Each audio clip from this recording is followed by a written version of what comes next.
Good morning. Well, before we head full steam into the fall political season, we thought we'd wind down this summer with a couple topics not so typical for Spotlight. Here's a question. What brands cities and brings people near and far to them? Perhaps more than anything. If you guessed food, you're absolutely right. Americans are taking advantage of eating out. The average household spends a little more than $3,000 per year dining out, according to the Bureau of Labor Statistics. Why? We'll get insight from Mark Kurlianchek, restaurant critic for the Detroit Free Press. And one of Detroit's up-and-coming chefs will also be with us. His name, Maxell Hardy. And later, we'll talk to retired Detroit official Charlie Beckham about his life story, stage play entitled, "It Seemed Like a Good Idea at the Time." It's Sunday, September the 9th. I'm Chuck Stokes, and this is Spotlight from theCUBE. Are we a foodie town? I think that. And what is a foodie town? Yeah, I mean, the word foodie, I'm not in love with to begin with, but I think that the restaurant scene in Detroit is maturing in a way. And you're seeing signs of this. You're seeing a lot of outside investment. You're seeing chefs with James Beard Awards who aren't even from here coming and setting up shop here.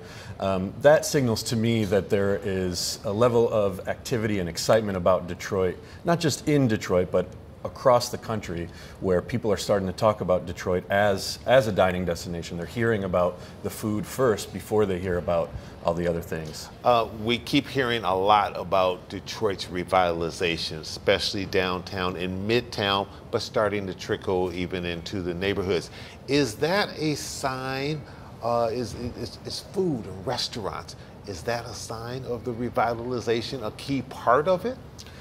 I think so. I mean, I think that restaurants oftentimes are our first ambassadors of our culture. You know, a tourist, it's what drives people comes into place. Town. They're they land at Detroit Metro. First thing they're going to do is grab some lunch or some dinner. So that that oftentimes that first taste of the city literally is a bite of food from one of its restaurants. Asking the Uber driver or the Lyft driver or the traditional cab driver. Sure. Where should I go to eat? Exactly, and those are the best people to ask usually. What is it that we have that you really like? And then I want to ask you to reverse, what do we need that we don't have yet?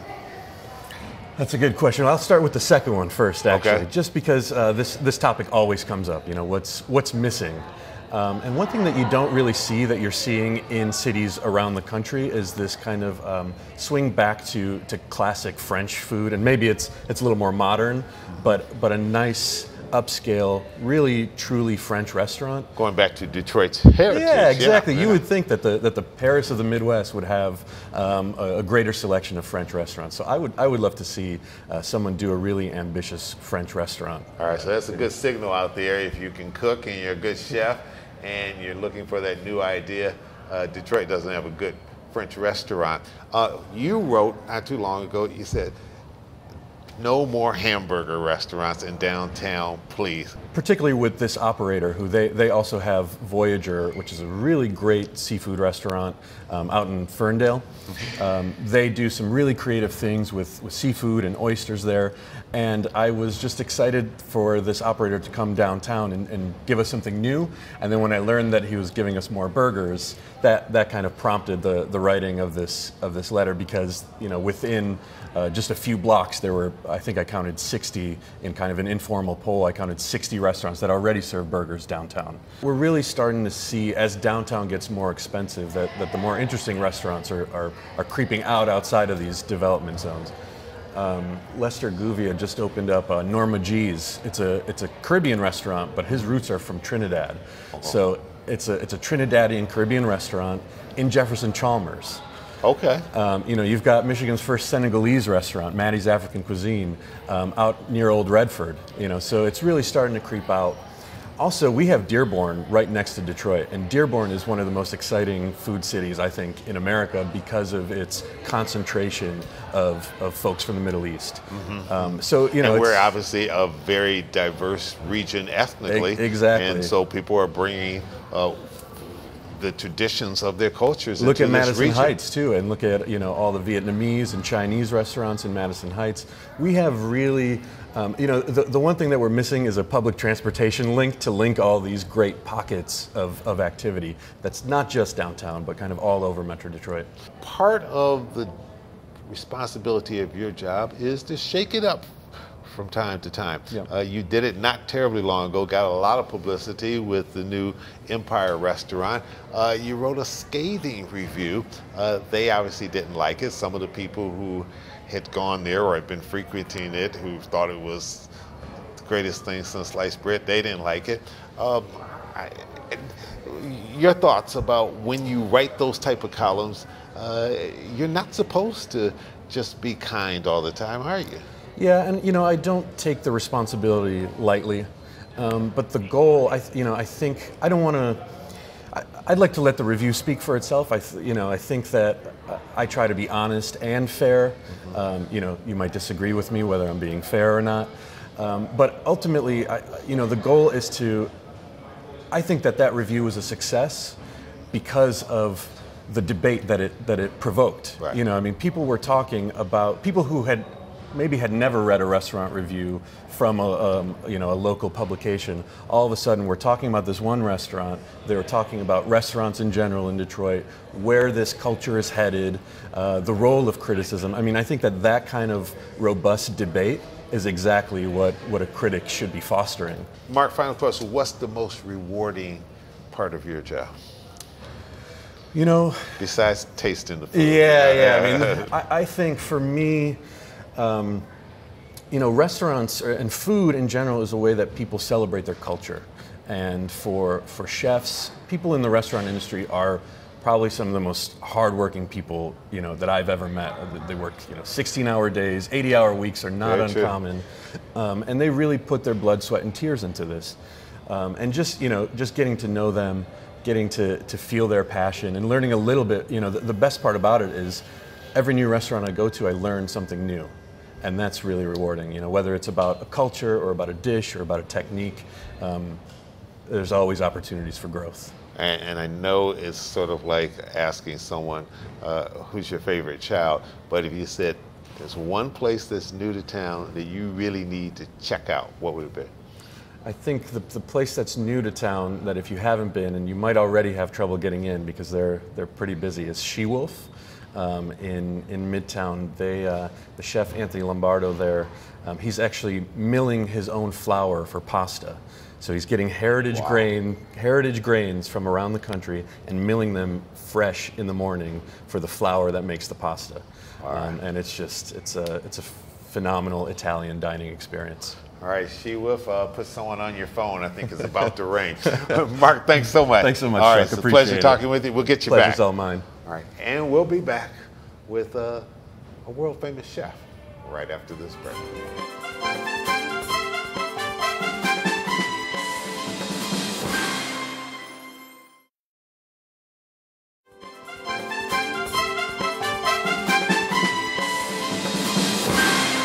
And welcome back to Spotlight down here at the Cube. Joining me now is Chef Maxell Hardy of the Hardy Hospitality Group. And welcome to Spotlight. Oh, thank you for having me. All right, now I'm hearing all kind of great things about you and these new restaurants in town, the River Bistro, and the newest one is Coop. Coop, yeah. All right. I wasn't sure if it's say co-op or Coop, but it's Coop. Coop is it. Chicken Coop. Chicken Coop, okay, makes sense. You're originally from Detroit. Yeah. You've been in Miami, you spent great time in New York, you traveled with the NBA as personal chefs. You decided to come back home. Yeah. Why? Yeah, because I wanted to be a part of this evolving food scene and kind of take my travels and expertise that I've kind of developed over the last 10 years of my career and bring it back and bring it to the hood I love so much, and Detroit is kind of my stomping grounds, and so where I got the love and passion behind food and entertaining, so why not bring it back to the city I'm from? I ran into another chef. He had, I think the week he got into town, and we were just walking downtown, and he had just come in from Texas, I believe. And I said, well, what brings you here? He said, I'm a chef. And he said, this is the place to be now. Yeah. Are chefs feeling that way, that this is the new foodie town? I mean, I wouldn't say it's a new foodie town. I think it's happening. You know, I think it's, you know, over the next couple of years, it will start developing more and more. I think it's a platform for chefs to come in and kind of show their creativity. And do it on a level that is really not done in Detroit, because you don't, you know, if you're an Asian chef or you're a Caribbean chef, you kind of have an open, you know, platform to kind of showcase your skills. And, you know, it's growing. So, you know, chefs want to be around growing cities that they can really grow and kind of thrive in. So I think if you think of Miami, you think of New York, they're all food cities. And so it took a while for them to grow, and they're melting pots for chefs to come in and kind of, you know, show their cuisine. Chef, you're doing a lot of entrepreneurial things, everything from designer chef jackets right. to special meals for private aviation airlines. Yep. What is it you want to eventually be, so to speak, when you grow up? Yeah, I mean, I guess when I get old, right, and hang my hat up, I guess I want to just be known as kind of that chef that built an empire surrounded by food, and every little facet. My slogan is "Food is a lifestyle," and it's truly that. Just every facet of my life, I will try to imply food and being the chef too. So, by the jackets I wear, by the knives I use, by, you know, I love to travel, so why not cater on private planes? Right. You want Chef Hardy to become a household name. Absolutely. I mean, you've already been on all type of Food Yep. Network shows. You've been in Essence and all sorts of national Yep. magazines. But you want to get to that point where almost that one word Absolutely. name. When you go in your drawer and pull out a pot, it's the Chef Max, you know, cutlery, or Chef Max knife, or, you know, the Chef Max spices blend. So those are all the things that I really want to kind of just do over the next, you know, 10, 20 years of my career. You're involved with students. You just signed on with Cleary University, Detroit. You're the executive chef there. Yep.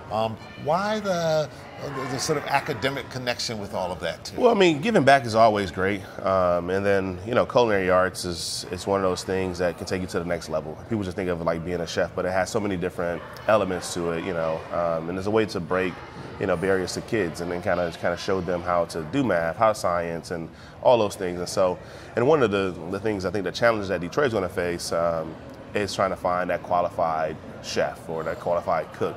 And so it's important for me to join on with Cleary to really tag team and make that happen, and get some really trained employees out here, and kind of help the job market in the culinary space, because we have all these restaurants opening, but where do you go get these people from? Chef Maxell Hardy, Absolutely. welcome back home. Thank you. We're going to keep you here. You're not running off. No, I'm here. anytime I'm here to stay. I'm here to stay. All right, Yeah. building his empire from Detroit, the Motor City, Motown. And when Spotlight returns, we'll talk to Detroit City official Charlie Beckham, recently retired, but now has made a play about his life. We'll be right back.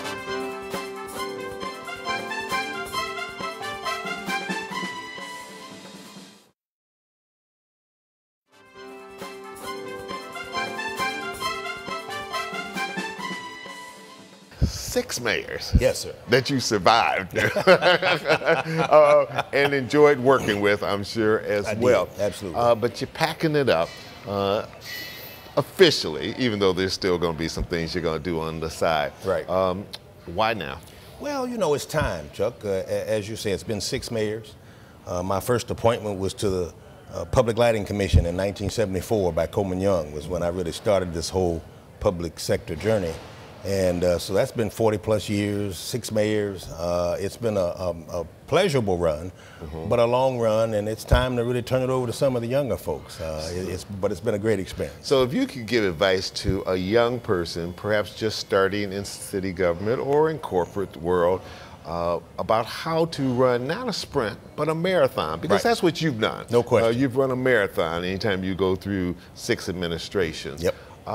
What's the key to that kind of success? Well, you know, the key, Chuck, is you have to love what you do. Public sector and public service is not easy. People are never totally satisfied. They're always complaining and deserving more. The more you give, usually the more that they want. So it's a tough job, but you have to love it. You have to love not only the city, but love its people. And that's been my key over these years, and so I've appreciated every one of those mayors for giving me the opportunity to do that and to serve Detroiters. But I think the real key is loving what you do, And everybody, and I tell my daughter this all the time, everybody can do something well. So figure out what that is and just do the hell out of that. You've decided to do a play about your life. It's going to be at the Charles H. Wright Museum of African American History. Absolutely. I think next week? On the 15th. On the 15th. Okay. September 15th, opening night. All right. Why did you decide to do a play, and how challenging was it to do a play on your own life? Well, Chuck, it wasn't all my idea.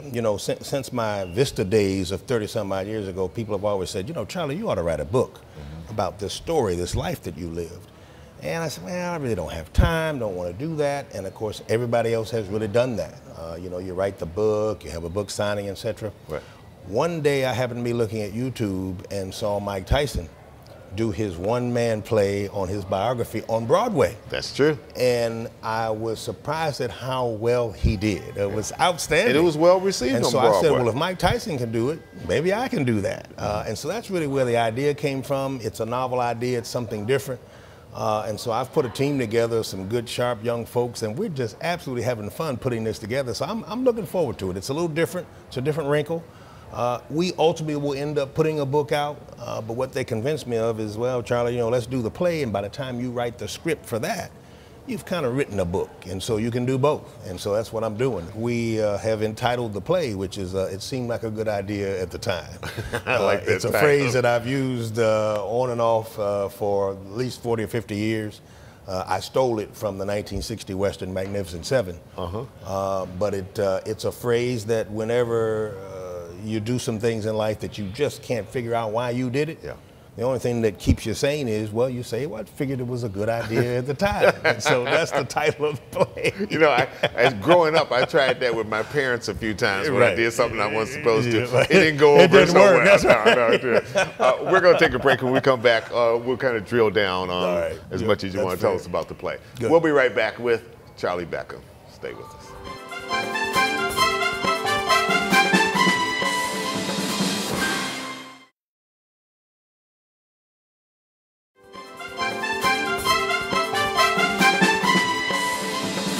What is your dream, your hope with this play? That it moves on from the Charles Wright and gets over to the Fisher and work your way to Broadway? Well, we've been joking about that with the team. I'm not interested in being Denzel Washington here, so I just want to be able to tell my story to Detroiters. It has been an interesting run. I think it's worth hearing. We're close to selling out this first night. If it goes more than that, then we'll probably put on more shows. But right now, we're concentrating on developing this first show so that I can really share with Detroiters this 50-year run of serving Detroit in a public sector role. And so, what span of your life does it take on from a kid or just mainly the professional I career? start right at the beginning. We've got about 13 chapters. And I start right at the beginning. A lot of people think I'm a born and raised Detroiter. I'm not. I was born in Cincinnati, Ohio. Okay, I didn't realize and that. we moved here in 1957, 1958, when my dad, Bill Beckham Sr., became the first black administrative assistant to Walter Reuther in the UAW. That's what brought us from Cincinnati to Detroit. So I started in Cincinnati and go all the way through the trails to Russell Woods, to Cass Tech, to the University of Michigan, to General Motors. A lot of people forget that I was an automotive engineer at General Motors for almost 15 years. Right, because your before I degree's did an my public engineer, sector. right? Absolutely, a mechanical engineer by trade. So it's an interesting and diverse story that I just thought was worth sharing. Was there a part that was more difficult to deal with and recapture? Because you've had highs, extreme highs and extreme lows. There's no questions. I mean, clearly you can't go, 71 years and not have some bad times. I think everybody remembers what I call the Vista years. Yes. And that literally took up the entire 1980s of my life. It was 10 years of my life through investigations, 2 federal court trials, incarceration. I survived them all, and I want to share that story. But that was certainly a dark time in my life and career. But there were lessons learned there too, and I want to share some of that. What was the greatest lesson that you learned? I mean, as you're, incarcerated for 2 years and having plenty of time to think about it, seemed like a good idea at the time. That's exactly right. What served you once you got out and got back up on your feet so that you could continue serving and using the talent that you have. And you know, I kind of adopted the phrase, Chuck. I mean, you know, even the media was asking, you know, Charlie, you're on your way to prison. What's going to happen? I said, well, as far as I know, they're not going to put me in the basement and electrocute me, so I'll be back. And, you know, it's the old adage, I mean, if it doesn't kill you, it makes you stronger. It certainly did that. I learned a lot of lessons and, believe it or not, met some very interesting and life-learning people there while I was away. And so I want to share that with the people. But, you know, the bottom line is you just have to pick yourself back up, dust yourself off, get back in the race again. And I did that. As you know, when I came back, that's when we started A3BC and the whole black business development piece, right, which grew into putting millions of dollars into African-American owned businesses here in Detroit. So there's always something to do in a community. There's always more to do. And my dad always told us, you know, make them aware that you've been here and make a difference. And so I've tried to do that. Do you think at one point you wanted to be mayor? Do you think had it not been for the Vista days that you would have had a better chance at getting to that position? And if you had gotten to it, what kind of mayor do you think you would have been? Well, you know, I think so. I think I would have had certainly a better chance. There's no question that it was an impediment. Matter of fact, we weren't even sure at the time that we could legally do it. And so we found some lawyers that said that, yes, it was appropriate and legal, but it always was a cloud that hung over us. Sure. But I think even the media at the time understood. I mean, I was trained for that job at the time. I had the experience. Had the connections, had the love of the city in Detroit. We had a good campaign. We just couldn't raise the money because we always had that cloud over us. I don't regret that either, because we were able to put some really good, significant issues on the table and to cause that discussion and discord. If you remember, it was Kwame Kilpatrick, Gil Hill, Nick Hood, Bill Brooks. We really had some really good, strong candidates in that race in 2001. Again, I have no regrets, and if I look back on it, it seemed like a good idea at the time. You talk about your brother in this? I do. For those of us who've been around, yes, remember what a dynamic person he was with New Detroit and education system. But for young people, they need to go find out who Bill Beckham was. Jr., I do talk about him. I talk about all the roles that he ran. You know, he was Coleman Young's first chief of staff and deputy mayor. He went on from there to be vice president at Ford, vice president at Bendix that turned into Unisys. When the Jimmy Carter administration came in, he was assistant secretary of Treasury. Right. He then went on to be deputy secretary of Transportation, came back to Detroit, became president of New Detroit, went on to be president of Skillman.